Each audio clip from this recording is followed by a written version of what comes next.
안녕하세요. 독서왕 논술왕 한선생입니다. 오늘은 제가 아주 무서운 책 한 권을 들고 왔습니다. 바로 팩폭팔 뒤 최후의 아이들이란 책입니다. 오늘 이 책은 초등학교 6학년 이상만 읽히셔야 합니다. 내용이 너무 무섭거든요. 그래서 초등학교 6학년 아이들 중에도 이거 읽은 날 무서워 잠을 못 잤다는 친구들도 있어요. 그러니까 꼭 이 책을 읽을 때는 주의하시기 바랍니다. 반전 반핵 소설입니다. 1970년대 독일이 배경이고요. 1970년대라면 동서냉전이 한참일 때죠. 그 중에서도 사실 독일이란 나라는 우리나라만큼이나 냉전의 기운에서 국민들이 위협감을 느끼며 살아가던 나라 중에 하나거든요. 그래서 구드룬 파우제방이라는 작가도 그런 점에 착안해서 독일이라는 나라를 배경으로 소설을 썼습니다. 사실 초등학생을 대상으로 혹은 중학생을 대상으로 반전 반핵 다룬 책 중에서 이 책만한 게 저는 없다고 생각을 해요. 정말 많은 책을 봤지만 이처럼 아이들한테 깊게 각인을 뼈에 새길 정도의 느낌을 준 책은 저는 없다고 생각을 합니다.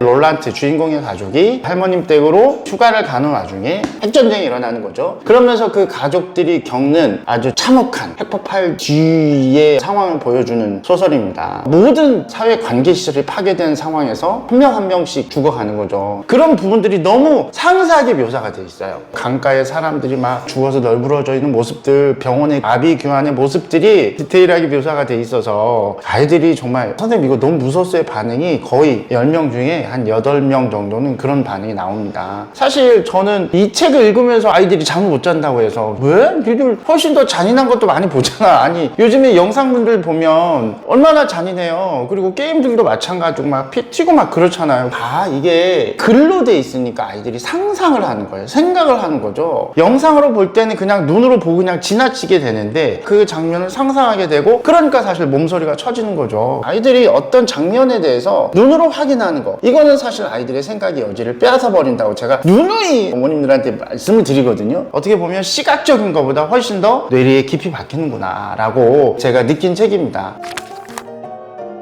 이 책 자체가 사실 전쟁의 참혹함을 묘사도 잘했지만 거기에서 나타난 비인간성, 전쟁이 우리를 어떻게 만드는가 어떤 딜레마적 상황을 되게 잘 묘사하고 있어요. 하나는 친구 한 명이 낙진 피해 때문에 거의 움직일 수가 없어요. 그리고 주인공 롤란트를 만나게 되는데 롤란트에게 울면서 부탁을 해요. 자살하는 걸 도와달라고. 근데 이제 당연히 이 어린 소년의 입장에서 보면 롤란트 되게 어린 소년이거든요. 초등학생이에요. 말도 안 되죠. 그런데 그 친구가 얘기를 합니다. 나를 돌봐준 사람은 이제 없다. 이미 아래쪽은 짓물렀다. 나는 이러한 모습으로는 도저히 살아갈 자신이 없다. 그러면서 이제 울면서 부탁을 하거든요. 일반적인 상황에서 보면 절대로 이런 걸 도와주면 안 되지만 자기가 살아가기도 벅찬 핵전쟁 이후의 상황이니까 그러면서 그 친구를 도와준 다음에 이제 울면서 뛰어가요. 그 다음에 또 한 가지 상황은 롤란트의 엄마가 임신한 상황에서 방사능이 피폭이 되거든요. 이 아이는 사실 눈이 없을 정도로 기형의 상태로 태어났고 더 이상 어떠한 도움도 바랄 수가 없는 거예요. 모든 의료 체계가 마비가 됐고 갓 태어난 아이가 조금 더 살 수는 있겠죠. 일주일, 2주일. 그런데 고통 속에서 살아갈 뿐이죠. 그러니까 부모가 아이를 죽여야 되는 그런 비윤리적인 상황,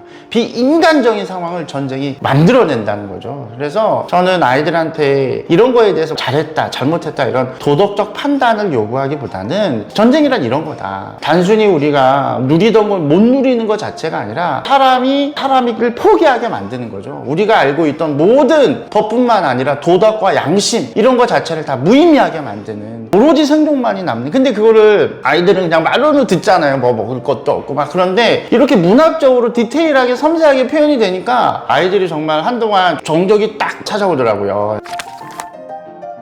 제가 처음에 말씀드렸잖아요. 초등학교 5학년 이하한테는 읽히시면 안 됩니다. 초등학교 6학년 정도가 돼야 그나마 이걸 읽으면서 충격을 좀 덜 받고 마음의 상처를 좀 덜 받게 되니까 그거는 제가 어머님들한테 부탁을 드리겠습니다. 이어서 책을 가지고 선행을 시키시는 분들이 있는데 책은 그 나이에 맞게 읽어야 됩니다. 비문학 책 같은 경우는 좀 괜찮지 않냐 그러는데 잘 쓰여진 비문학 책은 거기에 어떻게 보면 문학적인 감수성이 되게 많이 들어가 있거든요. 그런데 이제 문학적 감수성이라는 게 사실 인간을 이해하는 하나의 단계이기 때문에 아이들이 그 책을 봐도 무슨 말인지 잘 몰라요. 거리가 좋은 거라 경험과는 완전히 다른 거잖아요. 천재적인 아이들도 인간에 대한 경험, 성찰 이런 게 없으면 이해하기가 좀 힘들거든요. 그래서 그런 부분들은 어머님들이 책을 읽을 때 적절한 책 그 나이에 맞는 책을 읽히셔야 합니다. 저는 이 책 읽고 나서 무슨 글을 쓰게 했냐면 반전반의 글을 쓰게 했습니다. 왜냐하면 이제 너무도 그러한 상황을 잘 묘사해 주기 때문에. 그래서 영어 학원도 많이 다니고 거기서 에세이도 많이 쓰니까요. 이 책 활용해서 영어 에세이 쓰기 도전, UN에서 연산한다고 치고 우리나라 대표로 반전반의 연설문을 한번 써보자,